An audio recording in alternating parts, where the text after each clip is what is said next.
What if a single love letter, written in secret, could bring down a king, shake an empire, and rewrite the future of the British crown? In 1936, it wasn't war or revolution that ended a reign. It was love, written in ink. Welcome back to the channel, where history whispers and scandals refuse to stay buried. Today, we uncover one of the most intimate royal scandals ever hidden from the public eye. A story not of speeches or battles, but of private letters, forbidden devotion, and a king who chose love over duty. By the end of this video, you'll understand how Edward VIII's love letters didn't just expose his heart, they changed the course of history in 1936. If you enjoy mysterious royal stories, hidden love affairs, and the secrets behind closed palace doors, make sure to like the video, subscribe to the channel, and let's step quietly into the past. Edward VIII was never meant to be ordinary. Before he was king, he was the most glamorous Prince of Wales Britain had ever seen. Handsome, charismatic, rebellious. Crowds adored him, women admired him, but the palace worried about him. Edward despised royal routine. He disliked paperwork, hated ceremony, and quietly resented the crown he was born to wear.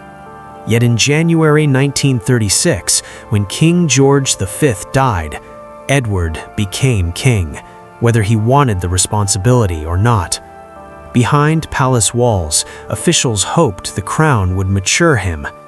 Instead, it exposed his greatest weakness. Her name was Wallis Simpson, American, divorced, sharp-tongued. Everything a future queen was not supposed to be.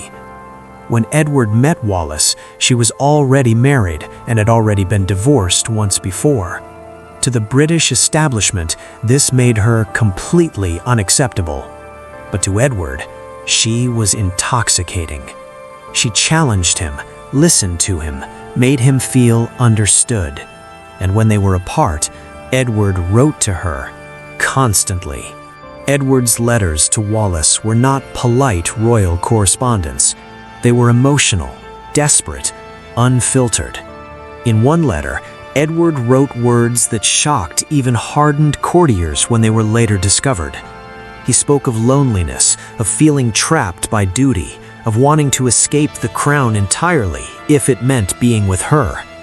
These were not the words of a confident monarch. They were the words of a man unraveling. Edward referred to Wallis as his only comfort, his emotional anchor, his reason for living. Some letters hinted that he saw the crown itself as an obstacle, not an honor, and that terrified the British government. In 1936, Britain was fragile. Europe was sliding toward war. The monarchy symbolized stability. But Edward's letters revealed something dangerous, a king whose loyalty was divided. Rumors spread quietly through palace corridors. Senior officials feared that Wallis held too much influence. Worse, still, some letters suggested Edward was willing to defy the church, the government, and tradition itself.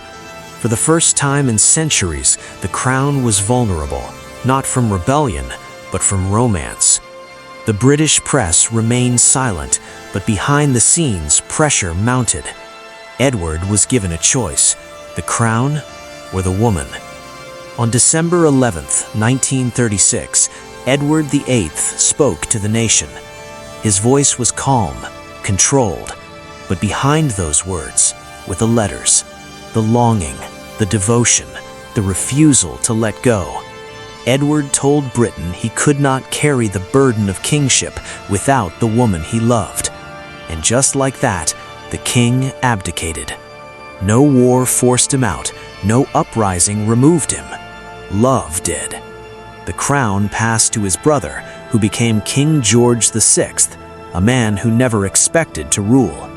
And history shifted forever.